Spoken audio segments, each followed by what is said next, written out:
নমস্কার সবাইকে।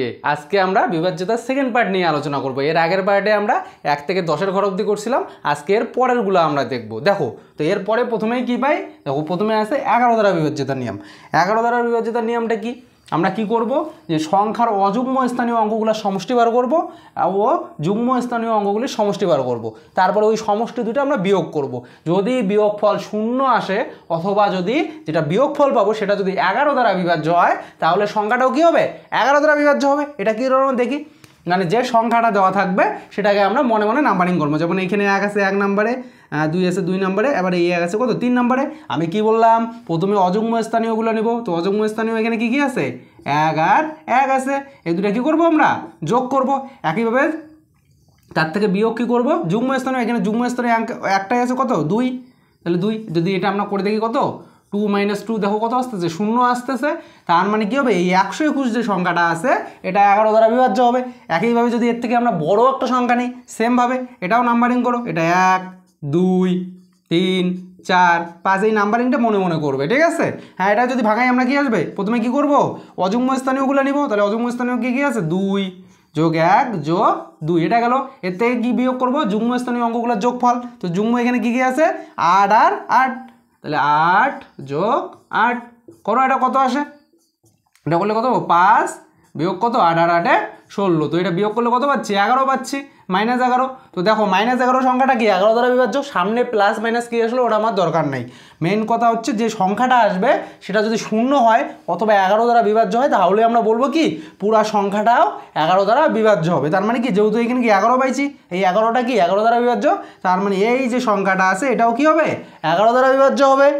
এবার দেখো 12 দ্বারা বিভাজ্যতার নিয়ম। 12 দ্বারা বিভাজ্যতার নিয়ম কি, দেখো সংখ্যাটি যে সংখ্যাটা দেওয়া থাকবে সেটা যদি 3 ও 4 দ্বারা পৃথক পৃথক, মানে 3 দ্বারাও ভাগ যাবে আবার 4 দ্বারাও ভাগ যাবে, মানে যে সংখ্যাটা দেওয়া থাকবে সেটা যদি 3 দ্বারাও ভাগ যায় আবার 4 দ্বারাও ভাগ যায় তাহলে আমরা বলবো কি সেই সংখ্যাটাও 12 দিয়ে ভাগ যাবে। তো দেখো এটাকে যদি আমি প্রথমে 3 দিয়ে ভাগ করি, 3 দিয়ে ভাগ করার নিয়ম কি ছিল, সংখ্যাগুলোর যোগফল 3 দ্বারা ভাগ হইতে হবে। তো এটা যোগ করো, তাহলে 1 যোগ 4 যোগ 4 কত পাচ্ছি 9 পাচ্ছি। দেখো 9 3 দ্বারা বিভাজ্য।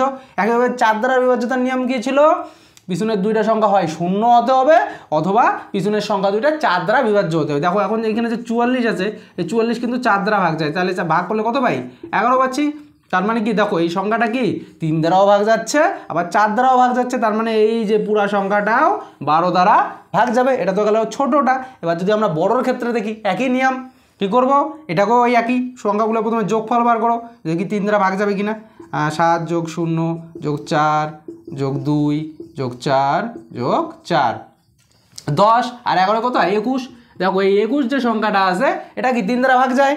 একইভাবে দেখি 4 দ্বারা ভাগ যাওয়ার নিয়ম কি ছিল, পিছনের দুটো সংখ্যা কি 4 দ্বারা ভাগ যাইতে হবে। একইভাবে আগেরটাতে দেখাইছি আমি যে 44কে 4 দ্বারা ভাগ করতে পারি। দেখো এটা 4 দ্বারাও ভাগ যাচ্ছে আবার 3 দ্বারাও ভাগ যাচ্ছে, তার মানে কি এই টোটাল সংখ্যাটাও 12 দ্বারা ভাগ যাবে। এবার আমরা দেখব 13 দ্বারা বিভাজ্যতার নিয়ম। এর আগের দিন আমরা 7 দ্বারা বিভাজ্যতার নিয়ম পড়ছিলাম। এখন দেখো 7 দ্বারা বিভাজ্যতার নিয়ম যা 13 দ্বারা বিভাজ্যতার নিয়ম একদম সেম টু সেম। দেখো এখানে একটা যদি উদাহরণ দেখি আমি, এটা আছে। তো প্রথমে যে সংখ্যাটা দেওয়া থাকবে সেটাকে আমি ডান দিক থেকে 3টা করে অঙ্ক নিব। তো এই যে 3টা, এই যে 3টা, এই 3 ভাগ করে নিলাম। এরপরে এগুলাকে আমরা মনে মনে নাম্বারিং করবো। ধরো এটা 1 নাম্বার, এটা 2 নাম্বার, এটা 3 নাম্বার। দেখো এইখানে কিছু কী পাইছি আমরা, অযুগ্ম স্থানীয় যে নাম্বারিংগুলো করছি এইখানে কিছু সংখ্যা পাইছি, আবার যুগ্ম স্থানীয়গুলো কিছু সংখ্যা পাইছি। এবার কি করব, অযুগ্ম স্থানীয় সংখ্যাগুলোর যোগফল বার করব। চলো করো, কত আছে 306 আর আছে কত 110। এটা গেল আমাদের কি অযুগ্ম স্থানীয়গুলো। এর সাথে বিয়োগ কি করব, যুগ্ম স্থানীয় যে সংখ্যাগুলো পাবো সেগুলোর যোগফল বিয়োগ করব। যেহেতু এখানে একটাই আছে তাহলে এটাই বিয়োগ হবে 806। চলো বিয়োগ করলে কত পাচ্ছি আমরা, এটা যদি বিয়োগ করি কত হচ্ছে 416 বিয়োগ হচ্ছে কত 806। এটা বিয়োগ করলে কত পাবো -390 পাচ্ছি। এখন দেখো এবার যে সংখ্যাটা পাবো এটা হয় 0 আসতে হবে অথবা এই সংখ্যাটা যদি 13 দ্বারা ভাগ যায় তাহলেও আমরা কি বলবো এই পুরা সংখ্যাটাই 13 দ্বারা বিভাজ্য হবে। চলো এটাকে এবার 0 তো আসে নাই, তো 13 দিয়ে ভাগ করে দেখি। দেখো এটাকে যদি 13 দিয়ে ভাগ করি 3 দ্বারা 39, একটা 0 তো 30। যেহেতু এটা কি 13 দ্বারা ভাগ যাচ্ছে তাহলে আমরা কি বলবো এই পুরা যে সংখ্যাটা আছে এটাও কি 13 দ্বারা ভাগ যাবে, তাই তো। তো কি বললাম 13 দ্বারা বিভাজ্যতার নিয়ম, প্রথম কাজ যে সংখ্যাটা দেওয়া থাকবে সেটাকে আমি কি ডান দিক থেকে 3টা করে অঙ্ক নিয়ে ভাগ করে নিলাম। তারপরে কি করব, এই তিনটা তিনটা করে অঙ্ক নেওয়া ভাগ করার পর মনে মনে নাম্বারিং করব। নাম্বারিং করার পরে যে অযুগ্ম স্থানীয় যে সংখ্যাগুলো হবে সেগুলো আমরা যোগ করব, তার থেকে বিয়োগ করব কোনগুলা, যুগ্ম স্থানীয় যে সংখ্যাগুলো আছে সেগুলোর যোগফল কি বিয়োগ করে দেব। এবার বিয়োগফল যেটা আসবে ওটা যদি শূন্য আসে অথবা যদি সংখ্যাটা 13 দ্বারা বিভাজ্য হয় তাহলে আমরা কি বলবো, এই পুরা সংখ্যাটাও 13 দ্বারা বিভাজ্য হবে। হ্যাঁ দেখো এখানে আরেকটা উদাহরণ আছে, এটাও যদি দেখি আমরা কইরা সেম কাজ। প্রথমে কি ডান দিক থেকে তিনটা তিনটা করে অঙ্ক নিব, এই যে তিনটা নিছি, এইখানে যেহেতু তিনটা নাই, তিনটা না থাকলেও চলবে, মানে আমরা ডান দিক থেকে নেওয়া শুরু করব, বাম দিকে যদি তিনটা না থাকে কোনো অসুবিধা নেই। এখন এখানে নাম্বারিং করে 1 নম্বর 2 নম্বর, যেহেতু এখানে দুইটাই আছে কি করব, অযুগ্ম স্থানীয় সংখ্যাটার থেকে যুগ্ম স্থানীয় সংখ্যাটা বিয়োগ করব। তাহলে 306 থেকে বিয়োগ করব কত, 46। চলো বিয়োগ করবো কত হয়, 0 6, এটা কত 260 পাইলাম। এখন দেখবো যেহেতু শূন্য যেহেতু আসে নাই মানে কি 13 দ্বারা ভাগ যাইতে হবে। চলো এটাকে 13 দিয়ে ভাগ করে দেখি, তো 13 দিয়ে ভাগ করলে কত পাচ্ছি, 13 দোকানে 26, একটা শূন্য মানে কত পাইলাম 20 পাইলাম। তার মানে কি এটা যেহেতু 13 দ্বারা ভাগ যাচ্ছে, তার মানে কি এই টোটাল সংখ্যাটাও 13 দ্বারা ভাগ যাবে। এবার আসি 14 দ্বারা বিভাজ্যতা। দেখি 14 দ্বারা বিভাজ্যতার নিয়মটা কি, সংখ্যাটি যে সংখ্যাটা দেওয়া থাকবে সেটা যদি 2 দ্বারাও ভাগ যায় আর যদি 7 দ্বারাও ভাগ যায় তাহলে আমরা কি বলবো, পুরো সংখ্যাটাও 14 দ্বারা বিভাজ্য হবে। চলো প্রথমে একটা সংখ্যা দেখে নেই, চলো একটা সংখ্যা নিলাম 1722। এখন দেখো 2 দ্বারা বিভাজ্যতার নিয়ম কী ছিল, যে পিছনে যে এককের ঘরের অঙ্কটা থাকবে সেটা যদি জোড় সংখ্যা থাকে তাহলে কি এটা 2 দ্বারা বিভাজ্য হবে। তো এটা দেখে বুঝতে পারছি পিছনে যেহেতু জোড় সংখ্যা আছে তার মানে কি এই সংখ্যাটা 2 দ্বারা বিভাজ্য হবে। এবার 7 দ্বারা বিভাজ্য হবে কিনা এটা আমরা দেখি। তো 7 দ্বারা বিভাজ্যতার নিয়ম কী ছিল, ওই যে একটু আগে দেখাইলাম 13-র মতোই। তো কি ডান দিক থেকে 3 ঘর 3 ঘর করে নিব, তো এটার থেকে এটা কি বিয়োগ হবে, এটা যদি 1 ধরি এটা যদি 2 ধরি তাহলে কত 722 থেকে 1 বিয়োগ করলে কত পাচ্ছি 721। এখন দেখি এটা 7 দ্বারা ভাগ যায় না, চলো 7 দিয়ে কাটাকাটি করো, 7 × 7 2 16 হয় 0 21 3 7 21। দেখো এটা কি 7 দ্বারা ভাগ যাচ্ছে আবার 2 দ্বারাও ভাগ যাচ্ছে, তার মানে কি পাবো, এই যে 1722 সংখ্যাটা আছে এটা কি হবে আমাদের 14 দ্বারা বিভাজ্য হবে। হ্যাঁ এবার যদি আর একটা নেই, ধরো আর একটা সংখ্যা নিলাম 11942। সেম দেখো এটাও দেখবো আমরা 2 দ্বারা বিভাজ্য হবে। দেখো কারণ কি, পিছনে কি জোড় সংখ্যা আছে আর পিছনে জোড় সংখ্যা থাকলে কি সেটা 2 দ্বারা বিভাজ্য হবেই হবে। এবার দেখি 7 দ্বারা বিভাজ্য হবে কিনা, ওই একই নিয়ম, ডান দিক থেকে 3 ঘর 3 ঘর করে নিব, তো নিলাম। এখন এটা 1 ধরে এটা 2 ধরে বিয়োগ করো, তাহলে 742-এর থেকে আমরা বিয়োগ করবো কত 11। তো বিয়োগ করলে কত পাবো, এটা পাইতেছি। এখন দেখবো এই বিয়োগ ফলটা 7 দ্বারা ভাগ যায় কিনা, চলো ভাগ করি।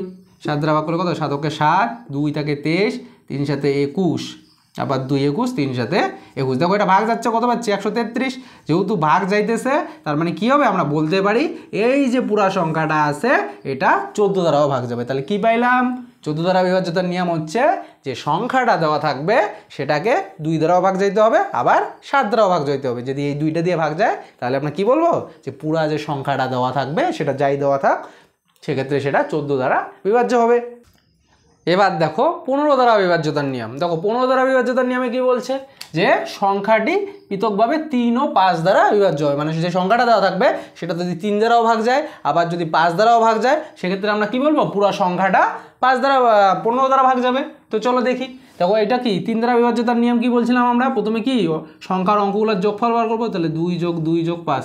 দেখো 9 পাইতেছি, এটা কি 3 দ্বারা বিভাজ্য, তার মানে কি 3 দ্বারা বিভাজ্য হচ্ছে, এটা প্রথমে পাইলাম। এখন দেখো 5 দ্বারা বিভাজ্যতার নিয়মে কি বলছিলাম, পিছনে হয় 0 থাকতে হবে এককের ঘরে অথবা 5। তো দেখাই যাচ্ছে এখানে কি আছে, এককের ঘরে 5 আছে, তার মানে কি এটা তো 5 দ্বারা বিভাজ্য হবেই। যেহেতু এটা 3 দ্বারাও বিভাজ্য হচ্ছে আবার পৃথকভাবে 5 দ্বারাও বিভাজ্য হচ্ছে, তারপরে এই পুরা সংখ্যাটা 15 দ্বারা বিভাজ্য হবে। একইভাবে যদি বড় সংখ্যা দেখি, দেখো এটা যদি দেখি এটারও সংখ্যাগুলোর যোগফল বার করবো, তাহলে 9 + 1 + 2 কত পাইতেছি 12। দেখো 12কে 3 দ্বারা ভাগ করতে পারি। আবার দেখো 5 দ্বারা বিভাজ্যতার নিয়মে কি বলছিলাম, পিছনে 0 আছে অথবা 5 থাকতে হবে। তো দেখো এখানে কি আছে 0 আছে, তার মানে কি এই সংখ্যাটা তো 5 দ্বারা বিভাজ্য হবেই, তার মানে এই পুরা সংখ্যাটা 15 দ্বারা বিভাজ্য হবে। এবার দেখো 16 দ্বারা বিভাজ্যতার নিয়ম। এটা কি, দেখো যে সংখ্যাটা দেওয়া থাকবে তার যে শেষের 4টি অঙ্ক থাকবে সেটা যদি 16 দ্বারা বিভাজ্য হয় তাহলে আমরা কি বলবো, পুরো সংখ্যাটাও 16 দ্বারা বিভাজ্য হবে। যেমন প্রথমে যে উদাহরণটা নিয়েছি, এটা যদি আমি পিছনে 4টা সংখ্যা নিই কত আছে 0 0 9 6, তার মানে এটা মানে কি 96। এটাকে 16 দিয়ে ভাগ করো, দেখো এটাকে যদি 16 দিয়ে ভাগ করি কত হয় 6 16 96, তার মানে কি 16 দ্বারা ভাগ যাচ্ছে শেষের 4টি সংখ্যা, তার মানে এই পুরা সংখ্যাটাও কত যাবে 16 দ্বারা ভাগ যাবে। এবার যদি আমরা বড় একটা সংখ্যা নেই, দেখো এটা যদি নেই এই যে এটা একটা পাইছি বড় সংখ্যা, তো এর পিছনে 4টা সংখ্যা নাও, মানে 4টা অঙ্ক নাও। কত আছে? এটাকেও কি 16 দ্বারা ভাগ করো, দেখো যায় কি না। 16কে 16, 9 ছোটো হয় 96, মানে 0 নিতে হবে একবার, আবার 6 16 96। কি এটাও কি পিছনের 4টা অঙ্ক কি 16 দ্বারা ভাগ যাচ্ছে, তার মানে কি এই টোটাল সংখ্যাটাও 16 দ্বারা বিভাজ্য হবে। এবার আমরা করব 17 দ্বারা বিভাজ্যতার নিয়ম। দেখো 17 দ্বারা বিভাজ্যতার নিয়মটা একটু ঝামেলা আছে, বাট তোমরা যদি একটু ভালো করে প্র্যাকটিস করো এটাও খুব সোজা। দেখো প্রথম কি করব আমরা, যে সংখ্যাটা দেওয়া থাকবে সেটার থেকে আমরা এককের ঘরের অঙ্কটা আলাদা করব। দেখো তাহলে এটা যদি আলাদা করি 40055 হবে, এটার সাথে কি বলছিলাম এককের ঘরের অঙ্কটা কি করব, আলাদা করব। এরপরে এর মাঝখানে কি দিব, বিয়োগ চিহ্ন দিব, এবং যে এককের ঘরের অঙ্কটাকে আমরা 5 দিয়ে গুণ করব। এবার বিয়োগ করো, তাহলে এটার থেকে এটা বিয়োগ করলে কত হয় 20, তাহলে 40,055 থেকে 20 বিয়োগ করলে পাবো আমরা 40,000 কত 35। সেম এই যে আবার যে সংখ্যাটা পাইলাম এটার থেকেও আমরা এককের ঘরটা আলাদা করব। তো লক্ষ্য করো, তাহলে 4003 এটার থেকে আলাদা করব কত 5, তারপরে মাঝখানে বিয়োগ চিহ্ন দিব, আবার এককের ঘরের সাথে কত 5 গুণ। প্রত্যেকবার এককের ঘরেরটা আলাদা করার পরে এককের ঘরের সাথে আমরা 5 দিয়ে গুণ করব। তাহলে কত পাচ্ছি আমরা 5 5 25, তো এটার থেকে 25 বিয়োগ করলে কত হবে 3978, এটা পাচ্ছি। এটা দেখে এখনও আমরা বলতে পারি না এটা 17 দ্বারা বিভাজ্য হবে কিনা। আবার সেম প্রসেস করো, তাহলে 397 এটার থেকে কি এককের ঘরেরটা আলাদা করব, মাঝখানে কি বিয়োগ চিহ্ন দেবো, আবার সেম ওই এককের ঘরের সাথে কত দিয়ে গুণ করব 5 দিয়ে গুণ করব। হ্যাঁ চলো 5 8 কত হলো 40, তো এটার থেকে 40 বিয়োগ করলে কত হবে 357, এটা পাচ্ছি আমরা। সেম এখনও এটা যদি কেউ করতে পারে, দেখো এইখানে আমরা চাইলেই 17 দিয়ে ভাগ করতে পারি, 17 দোকানে 34, আবার 17, 17কে 17, অথবা কেউ চাইলে এটাকে আবার ভাঙাইতে পারে সেম জিনিস। কত 35-এর থেকে কি এককের ঘরটা আলাদা করো, বিয়োগ এককের ঘরের সাথে কি গুণ 5 দিয়ে গুণ। দেখো কত চলে আসছে 0 চলে আসছে। এখন 0কে তো যে কোনো সংখ্যা দিয়ে ভাগ করাই যায়, তার মানে আমরা কি বলবো যে এই সংখ্যাটা 17 দ্বারা বিভাজ্য হবে। তো কি করলাম, প্রথম কাজ যে সংখ্যাটা দেওয়া থাকবে সেটাকে আমরা কি করব, সেই সংখ্যাটার থেকে এককের ঘরের অঙ্কটা আমরা আলাদা করলাম, এটার সাথে আলাদা করছি, মাঝখানে বিয়োগ চিহ্ন দেব, এবং এককের ঘরের যে অঙ্কটা আলাদা করছি সেটার সাথে 5 গুণ করব। গুণ করার পরে তারপরে বিয়োগ করে দিয়ে এটা পাইলাম। সেম এটা দেখেও এখনও আমরা বলতে পারতেছি না এটা 17 দ্বারা বিভাজ্য হবে কিনা। তারপরে আবার সেম প্রসেস রিপিট হবে। তো করো, আলাদা করছি, আবার 5 দিয়ে গুণ, বিয়োগ করছি, এত পাইছি। এটা দেখেও আমরা বলতে পারতেছি না 17 দিয়ে বিভাজ্য হবে কিনা। সেম আবার সেম প্রসেস, আলাদা করছি, গুণ করছি। দেখো এইটা যেটা পাইছি এটা কিন্তু 17 দিয়ে ভাগ যায়। যে কেউ যদি একটু প্র্যাকটিস করে সে এইখানে বলে দিতে পারবে যে এই সংখ্যাটা 17 দ্বারা বিভাজ্য হবে। তারপরেও যদি কারো প্রবলেম হয় তারপরে ওই প্রসেসটা আরও একবার রিপিট করলাম।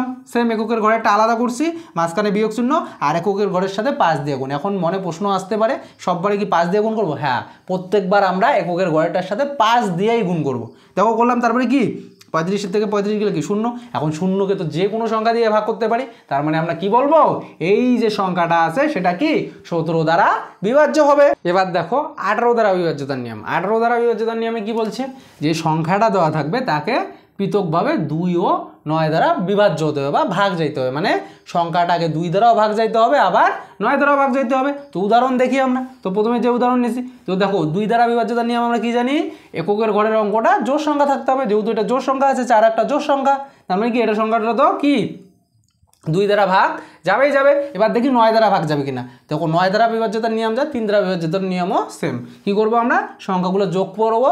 এই যোগফল যদি 9 দ্বারা বিভাজ্য হয় সেক্ষেত্রে আমরা কি বলবো, পুরো সংখ্যাটাও 9 দ্বারা বিভাজ্য হবে। চলো দেখি, তাহলে 2 যোগ 2 যোগ 1 যোগ 4, তো কত আসতেছে 9। তো 9কে তো 9 দ্বারা আমরা ভাগ করতে পারি।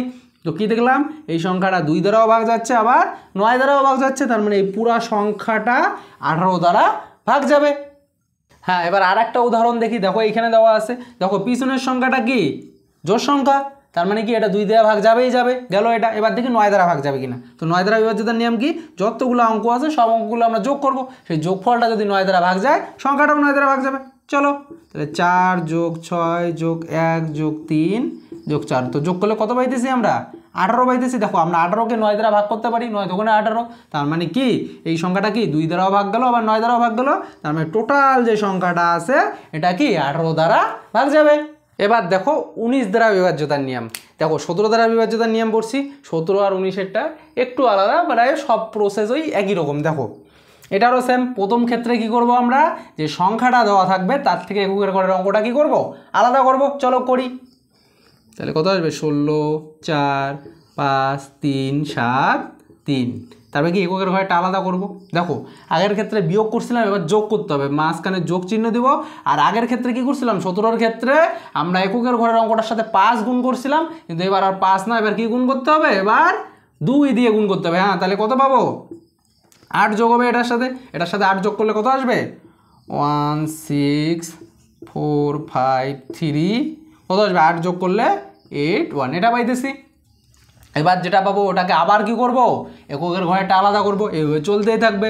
তাহলে 16, 4, 5, 3, 8 যোগ, এবার 1 আলাদা হবে। আর কি বলছিলাম, যেটাকে আলাদা করব তার সাথে আমরা কি করব, 2 গুণ করব। প্রত্যেকবারই 2 দিয়েই গুণ হবে। চলো করো কি আসে। একেবারে এটার সাথে এটা 2 দিয়ে গুণ করলে কি আসবে, 16, 4, 5, কত আসবে, 4, 0। এবার তারপরে আবার সেম প্রসেস রিপিট হবে। এটা আবার এককের ঘরটা আলাদা করো। 16, 4, 5, 4 যোগ কত, 0 গুণন কত, 2। এখন 0-র সাথে এটা করলে 0, তো এটার সাথে যোগ করলে কি এটাই পাবো, 16, 4, 5, 4। আবার করো একই প্রসেস। তাহলে 16, 4, 5 যোগ কি 4 গুণন কত, 2। চলো 8 হবে, এটার সাথে 8 যোগ করো, কত হয়, 8, 5, 13 হয়ে যাবে। তাহলে আমাদের 1, 6, 5, 3। এটা আবার করো একই প্রসেস। তাহলে 16, 5 + 3 গুণন কত, 2। তাহলে কত, 3 দোকানে 6, এটার সাথে 6 যোগ করলে কত হবে, 171। আবার সেম। তাহলে 17 যোগ কত আসবে, 1 গুণন 2, তার মানে কত পাইতেছি, 19। এখন দেখো এই 19কে কি আমরা 19 দিয়ে ভাগ করতে পারি, তার মানে কি হবে, এই পুরা সংখ্যাটা 19 দেওয়া বিভাজ্য হবে। আর একবার বলতেছি কি করলাম, প্রথম কাজ কি করব আমরা, যে সংখ্যাটা দেওয়া থাকবে সেটার থেকে এককের ঘরের অঙ্কটা আলাদা করলাম। আলাদা করার পরে কি করব, মাঝখানে যোগ চিহ্ন দেব, আর যে এককের ঘরের অঙ্কটা আছে সেটার সাথে আমরা 2 গুণ করব। তবে যোগ করে এটা পাইলাম। সেম পরে একই, এটা থেকে আমরা ডাইরেক্ট তো আমরা বলতে পারবো না এটা 19 দ্বারা ভাগ যাবে কি না। সেম প্রসেস আমরা রিপিট করতে থাকবো যতক্ষণ না আমরা বুঝি যে সেই সংখ্যাটা 19 দ্বারা ভাগ যাচ্ছে। তো করো একইভাবে। পরেরটা কি, আলাদা করলাম 1, এককের ঘরে 1 ছিল, তারপরে 2 দিয়ে গুণ, এটা আসলো। সেমভাবে আলাদা করছি এককের ঘরেরটা, 0 দিয়ে গুণ করলে 0 হয়, তার মানে কি এই সংখ্যাটাই পাবো। সেম পরেরটারও আলাদা করছি, এককের ঘরেরটা আলাদা করছি, তাকে আমরা কি 2 দিয়ে গুণ করছি, আর 2টা সংখ্যায় কি যোগ করে দিছি। সেমভাবে এটা করে লাস্টে কি আসলো, 19 আসলো। এখন 19 যেহেতু কি 19 দ্বারা ভাগ যায়, এর জন্য আমরা কি বলবো, এই যে এত বড় সংখ্যাটা আছে এই সংখ্যাটাও কি হবে, 19 দ্বারা বিভাজ্য হবে। তোমরা কি করবে, বাড়িতে আরও ভালো করে প্র্যাকটিস করবে। যদি প্র্যাকটিস করো তাহলে কি দেখবে, এগুলা আমরা এমনিতেই করে দিতে পারছি। মানে কেউ যদি ভালো মতো প্র্যাকটিস করে তাহলে সেগুলা মনে মনে করে দিতে পারবে। এবার দেখো 20 দ্বারা বিভাজ্যতার নিয়ম। 20 দ্বারা বিভাজ্যতার নিয়মটা কি বলছে, যে সংখ্যার ডান দিকে শেষ দুটি অঙ্ক কী কী থাকবে, 0, 0, 20, 40, 60 অথবা 80, এই ধরনের যদি সংখ্যা থাকে, যে কোনো সংখ্যার পিছনে যদি আমরা ডবল 0 দেখি, 20 দেখি, 40 দেখি, 60 দেখি অথবা 80 দেখি, সেক্ষেত্রে আমরা কি বলবো, সেই সংখ্যাটাও কি 20 দ্বারা ভাগ যাবে। যে কোনো সংখ্যা নাও, ধরো একটা সংখ্যা নিলাম কত, 100, দেখো পিছনে 2টা 0 আছে, তার মানে কি 20 দ্বারা ভাগ যাবে। একটা যে কোনো বড় সংখ্যা নাও, এই যে পিছনে 2টা সংখ্যা কি আছে, 60 আছে, তার মানে কি হবে, এই সংখ্যাটা 20 দ্বারা ভাগ যাবে। এইভাবে যে কোনো সংখ্যার পিছনে যদি তোমরা দেখো 00 আছে, 20 আছে, 40 আছে, 60 আছে অথবা যদি 80 থাকে, সেক্ষেত্রে আমরা কি বলবো, সেই সংখ্যাটা 20 দ্বারা বিভাজ্য হবে। এবার দেখো 25 দ্বারা বিভাজ্যতার নিয়ম। 25 দ্বারা বিভাজ্যতার নিয়ম কি, এটা একদম সোজা, দেখলেই বলতে পারবো যে এটা 25 দ্বারা ভাগ যাবে কি যাবে না। যে সংখ্যাটা দেওয়া থাকবে তার শেষ দুটি অঙ্ক হয় 0, ডাবল 0 থাকবে, অথবা 25 থাকবে, অথবা 50 থাকবে, অথবা 75। যদি এই 4টা সংখ্যার মধ্যে কিছু একটা থাকে, সেই সংখ্যাটা কি হবে, 25 দ্বারা বিভাজ্য হবে। এটা খুবই একদম সোজা। যে কোনো সংখ্যার পিছনে, ধরো 225, এই যে পিছনে কত আছে, 25 আছে, তার মানে কি সংখ্যাটা 25 দ্বারা ভাগ যাবে। একইভাবে যদি এরকম থাকে 2075, পিছনে কি 75 আছে, তার মানে কি এই সংখ্যাটাও কি 25 দ্বারা ভাগ যাবে। একইভাবে যদি 50 থাকে পিছনে, অথবা যদি ডাবল 0 থাকে, সেক্ষেত্রেও সেই সংখ্যাটা কী হবে, 25 দ্বারা বিভাজ্য হবে।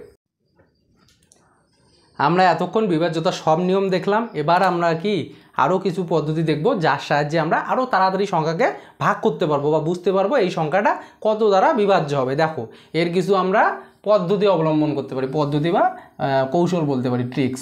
দেখো প্রথম কি আছে যে দুটি ক্রমিক সংখ্যার গুণফল সর্বদা 2 দ্বারা বিভাজ্য হবেই হবে, যে কোনো দুটো ক্রমিক। আর ক্রমিক মানে হচ্ছে পরপর, যেমন 1-এর পরে 2 আসে, 2-এর পরে 3 আসে, এগুলা কি বলা হয় ক্রমিক সংখ্যা। দেখো যে কোনো দুটা ক্রমিক সংখ্যা নাও, ধরো 1 আর 2 গুণ করলাম কত আসে 2 আসতেছে। দেখো এই 2 সংখ্যাটা কি 2 দ্বারা বিভাজ্য। এমন করে 2, 3, 4, 5 তোমরা যা খুশি নিতে পারো। পরপর দুইটা যদি ক্রমিক সংখ্যার আমরা গুণফল নেই সেক্ষেত্রে কি হবে, সেটা 2 দ্বারা ভাগ যাবে। একইভাবে যদি পরপর আমরা 3টা ক্রমিক সংখ্যার গুণফল বের করি সেটা কি হবে 6 দ্বারা বিভাজ্য হবে। নাও 1 গুণন 2 গুণন যদি 3 নিলাম, এই যে 3টা নিচ্ছি পরপর 1, 2, 3, দেখো গুণ করলে কত পাইতেছি 6। এখন 6কে 6 দ্বারা ভাগ যায়। এখন তোমরা 1, 2, 3-এর জায়গায় যে কোনো কিছু সংখ্যা নিতে থাকো, মানে সত্য কী ছিল, সত্য হচ্ছে সংখ্যা 3টা ক্রমিক হতে হবে, গেল এটা।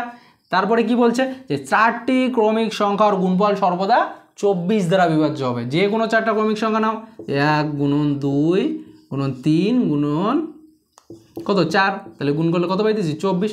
এখন দেখো 24কে 24 দ্বারা ভাগ যায়।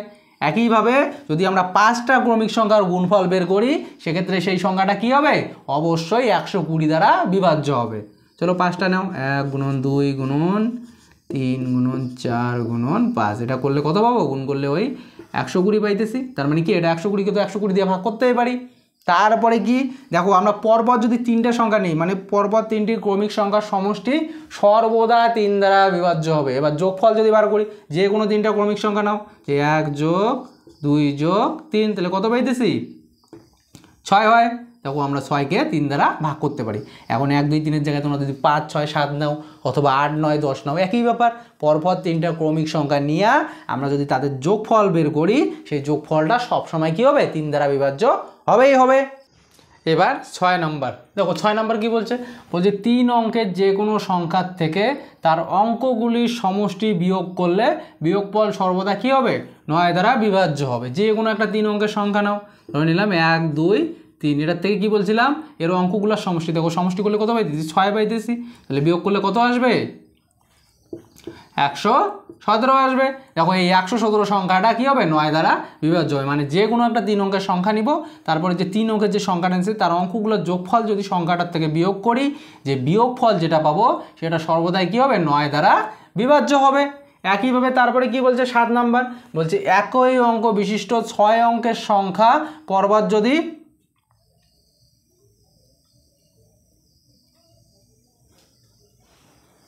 সংখ্যা হলে, তো কি বলছে একই অঙ্ক বিশিষ্ট 6 অঙ্কের সংখ্যা হলে তা কি হবে 3, 7, 11, 13, 37, 39 দ্বারা বিভাজ্য হবে। মানে একই অঙ্ক বিশিষ্ট 6 অঙ্কের যদি সংখ্যা হয়, যেমন 6টা 1, একইভাবে 6টা 6, একইভাবে যে কোনো যদি সব 6 অঙ্কের সংখ্যা হবে আর প্রত্যেকটা অঙ্ক যদি একই হয় সেক্ষেত্রে সেটা অবশ্যই কী দ্বারা বিভাজ্য হবে 3, 7, 11, 13, 37, 39, ঠিক আছে। একইভাবে যদি কত 8 নাম্বার এবার কি বলছে যে 2 অঙ্কের সংখ্যা পরপর 3 বার থাকলে, 2 অঙ্কের সংখ্যা পরপর যদি 3 বার থাকে তাহলে তা কী হবে 3, 7, 13, 37 আর 39 দ্বারা বিভাজ্য হবে। এটা কী ধরনের, ধরো 3 মানে 2টি অঙ্কের সংখ্যা হবে আর যেটা পরপর 3 বার থাকবে, যেমন 1, 2, 1, 2, 1, 2, এটা একটা গেল। একইভাবে 3, 4, 3, 4, 3, 4 এইভাবে যদি থাকে, মানে 2 অঙ্কের কী হবে একই সংখ্যা যদি পরপর 3 বার বসে যে সংখ্যাটা তৈরি হয় সেটা সবসময় কী হবে 3, 7, 13, 37 আর 39 দ্বারা বিভাজ্য হবে। এবার 9 নাম্বার কি বলছে, বলছে 3 অঙ্কের সংখ্যা পরপর 2 বার থাকলে তা 7, 13, 1001 দ্বারা বিভাজ্য হবে। মানে এটা কি 3 অঙ্কের যে কোনো সংখ্যা যদি পরপর 2 বার বসাই, 1, 2, 3, 1, 2, 3, এই যে পরপর 2 বার বসাই যে সংখ্যাটা তৈরি হয়েছে এই সংখ্যাটা অবশ্যই কী হবে 7, 13 আর 1001 দিয়া বিভাজ্য হবে। এইরকম করে যে কোনো হইতে পারে, ধরো 4, 5, 7, একইভাবে 4, 5, 7, মানে প্রথমে 3টা আর পরের 3টা যদি একই থাকে সেক্ষেত্রে আমরা কি বলবো সেই সংখ্যাগুলা 7, 13 আর 1001 দ্বারা বিভাজ্য হবে। এবার 10 নম্বর দেখো, 10 নম্বর হচ্ছে যে কোনো যদি আমরা একটা 2 অঙ্ক বিশিষ্ট সংখ্যা নেই, যে কোনো একটা সংখ্যা নিলাম, ধরো 21 নিলাম। এবার কি করব, যে সংখ্যাটা নিলাম তার অঙ্কটা যদি স্থান পরিবর্তন করি, দেখো এটার স্থান পরিবর্তন করলে কি আসবে 1, 2 আসবে, তাই তো। স্থান পরিবর্তন মানে এটা এখানে যাবে, এটা এখানে আসবে, এটা পাইলাম। এখন যে 2টা সংখ্যা পাবো এই 2টা সংখ্যা যদি আমি যোগ করি, এবার দেখো 21 প্লাস কত পাইতেছি 33। এই যে যোগফল যেটা পাবো সেটা সবসময় 11 দ্বারা বিভাজ্য হবে। একইভাবে যদি এই সংখ্যা দুটো বিয়োগ করি, কত ভাই 9, এই বিয়োগফল যেটা পাবো সেই সংখ্যাটা বিয়োগফলটা সবসময় 9 দ্বারা বিভাজ্য হবে। বোঝা গেল কি বললাম? একটা 2 অঙ্ক বিশিষ্ট সংখ্যা নিব এবং তারপরে যে সংখ্যাটা নিলাম তার অঙ্কতে যদি স্থান পরিবর্তন করে যে সংখ্যাটা পাই, এখন এখানে কি 2টা সংখ্যা পাচ্ছি আমরা, এই 2টা সংখ্যা যদি যোগ করি যোগফল যেটা পাবো সেটা সবসময় 11 দ্বারা বিভাজ্য হবে। আবার এই দুটি সংখ্যা দুইটা যদি বিয়োগ করি বিয়োগফল যেটা পাবো সেটা সবসময় 9 দ্বারা বিভাজ্য হবে। তাহলে আজকে এইটুকুই, এর পরবর্তী ক্লাসে আমরা বিভাজ্যতার বিভিন্ন সমস্যার সমাধান করব। Thank you.